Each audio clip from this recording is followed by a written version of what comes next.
תודה, אדוני היושב-ראש. חברי חברי הכנסת, ב-21 בפברואר 2012 פסק בג"ץ שאין לחדש את חוק טל.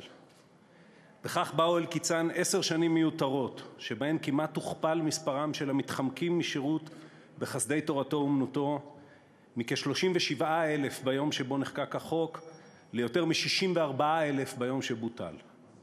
בימיו הארוכים מדי והרעים מדי של החוק, כיהנו 4 ממשלות, 3 ראשי ממשלה, 4 שרי ביטחון. כולם נמנעו מלשלוח ידם אל היורה הרותחת של גיוס החרדים. עד היום. שאלת השתלבותו של הציבור החרדי בחיי הכלל, בצבא, בשוק העבודה ובחברה, הפכה בשני העשורים האחרונים לסוגיה קריטית.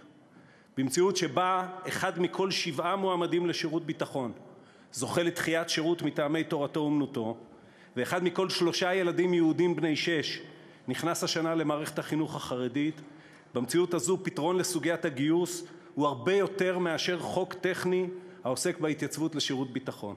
קוראים לזה שוויון בנטל. אני מעדיף לדבר על שותפות בחיים הישראליים. זה מה שאנחנו מבקשים להסדיר כאן. ההסדר החדש המובא היום בפניכם, חברי הכנסת, אינו מושלם. אין הסדר מושלם כשבאים לגעת במורסה שב-65 שנים של הזנחה הפכה מהסדר פוליטי זניח על כמה מאות בני תורה לפצצה המאיימת על האפשרות לשמר את צבא העם, את מודל הקיום של הכלכלה הישראלית ומעל הכל את הרקמה האנושית של החברה שלנו. צריך לומר ביושר, האשמה מונחת בראש ובראשונה לפתחה של המערכת הפוליטית.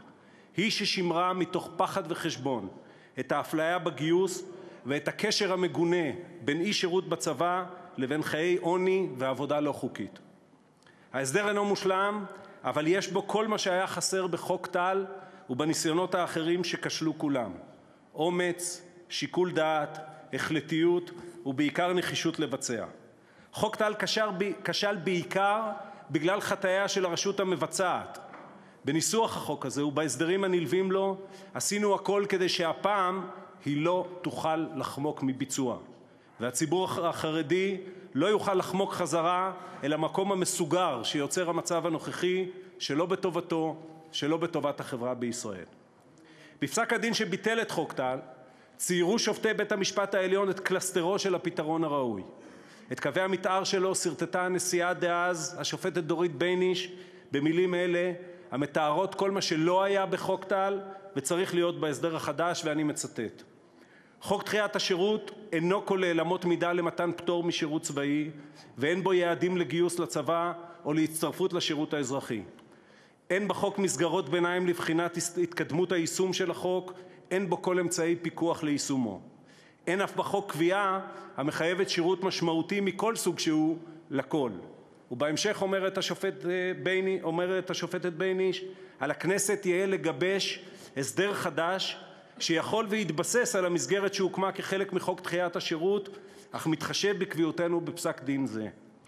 בכלל זה על הכנסת ליתן דעתה לפגמים עליהם הצבענו, הנובעים בין היתר מכך שהחוק אינו כולל כל אמות מידה, קריטריונים ויעדים לביצועו, וכן מכך שהחוק אינו כולל מרכיב כלשהו של חובת שירות.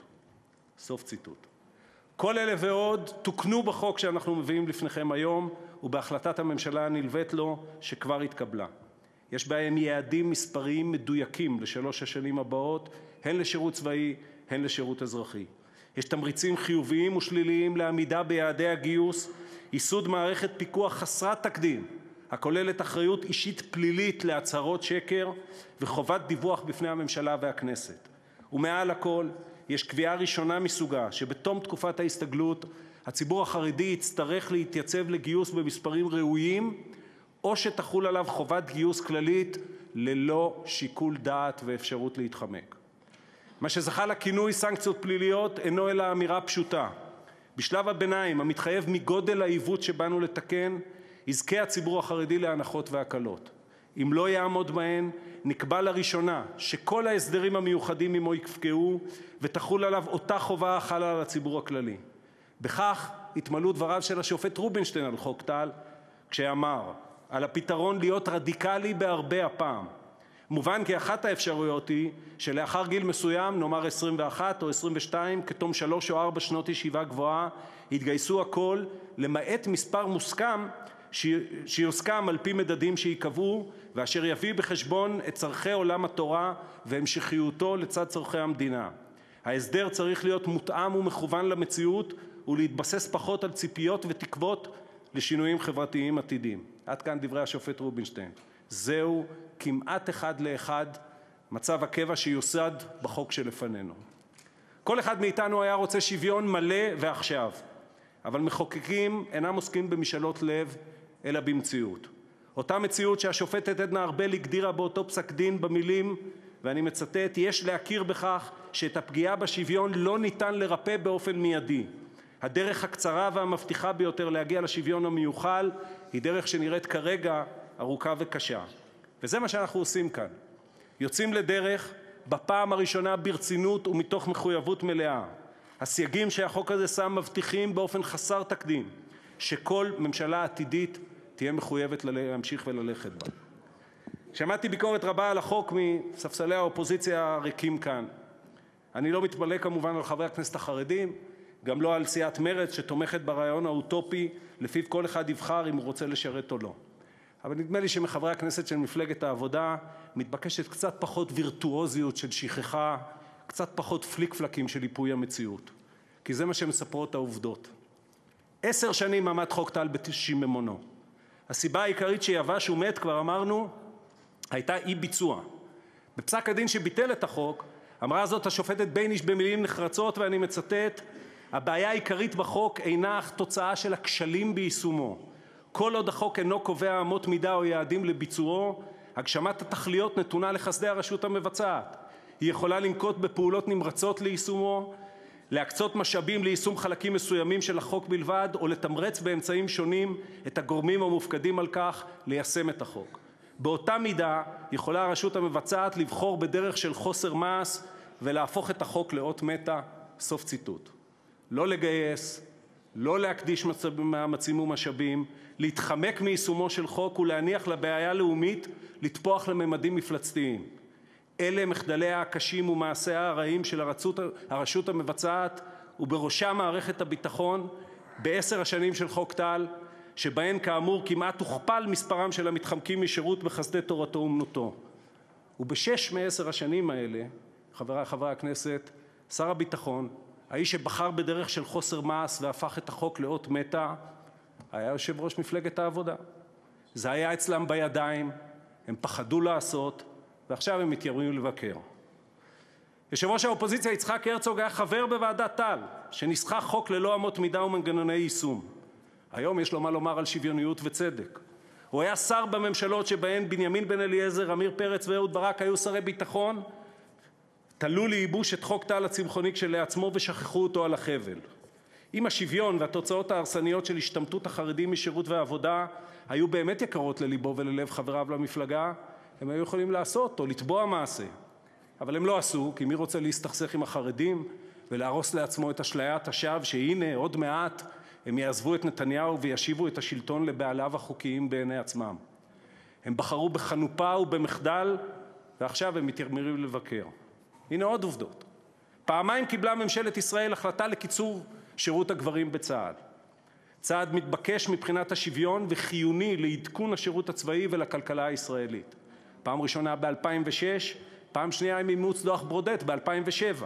מי היו שרי הביטחון שקיבלו לאחריותם את מימוש ההחלטה החיונית הזאת? ניחשתם נכון, אנשי מפלגת העבודה. מה הם עשו? ניחשתם, כלום. היום זה קורה.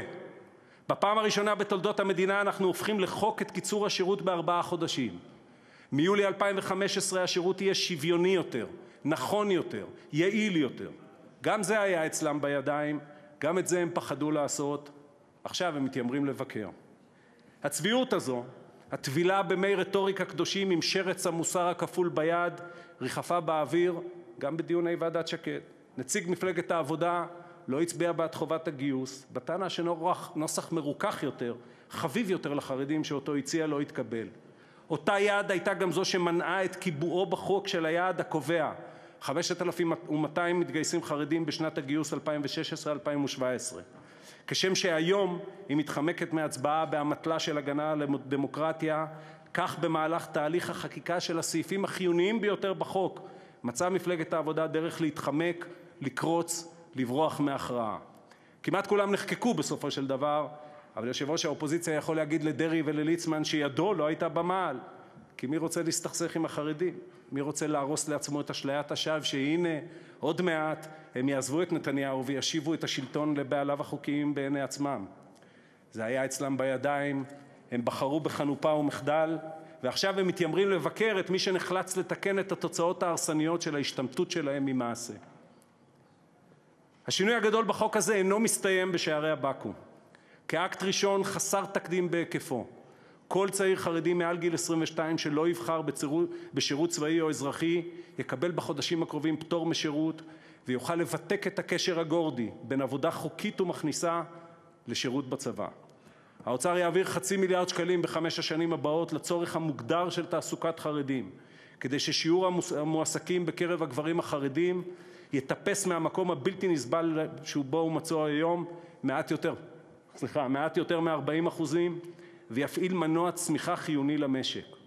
השופטת ארבל היטיבה להגדיר זאת באותו פסק דין, ואני מצטט: ככל שתתרחב השתלבותם של בני הקהילה החרדית בשוק התעסוקה, והכל יווכחו, כך התקווה, כי ניתן יהיה לשלבם בחברה הכללית ללא פגיעה בצביונה המיוחד של הקהילה, קל יהיה יותר להגביר את הדרישה להשתלבות בני הקהילה במסגרות של צבא ושירות אזרחי משמעותי יותר.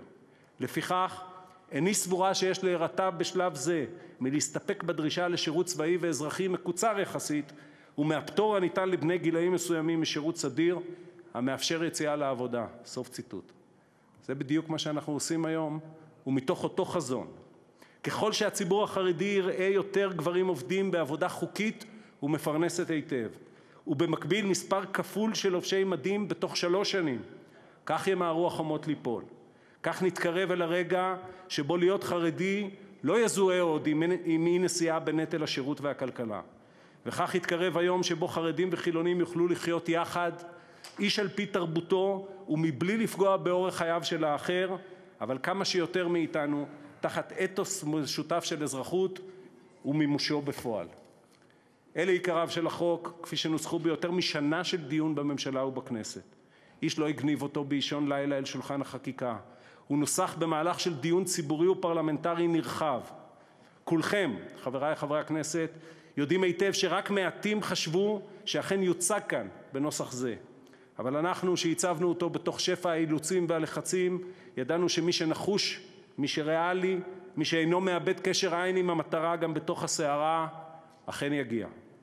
וכאן לסיום, אני רוצה לפנות אל חברי הכנסת החרדים שאינם כאן, אבל עם רבים מהם היה לי שיח ער במהלך עיצוב החוק הזה. אני יודע, היו מי שהבטיחו לכם חוק אחר, בלי חובת גיוס, בלי יעדים של ממש, משהו שאפשר למסמס כמו את חוק טל, או להרוג באיבו כמו את ועדת פלסנר. זה לא קרה כי לא נתנו לזה לקרות. ניסיונותיכם לשנות אותו עלו בתור. אבל מרגע ההצבעה, כל זה יהיה מאחורינו. אתם תישארו עם האחריות הכבדה לגורלו של הציבור שאתם מייצגים. רטוריקה של איומים, כפי ששמענו לא אחת, עלולה לגרום לכך שכל מה שהתחייבתם למנוע, אכן יקרה בסופו של דבר. זה הזמן להישיר מבט אל המציאות, להבין שעוצבה באופן המאפשר להשיג את יעדי החוק מבלי לגרום לקרע, ולקחת אחריות. זה הזמן לחצות את הגשר לעבר אתוס ישראלי משותף, מחבר ולא מפלג, שבו כל אדם חי על פי תרבותו, אבל מתוך הכרה ומימוש של החובה המאחדת את כולנו. תודה רבה. תודה רבה לחבר הכנסת עופר שלח. חבר הכנסת השר נפתלי בנט, בבקשה, ולאחריו חבר הכנסת דני דנון, סגן שר הביטחון.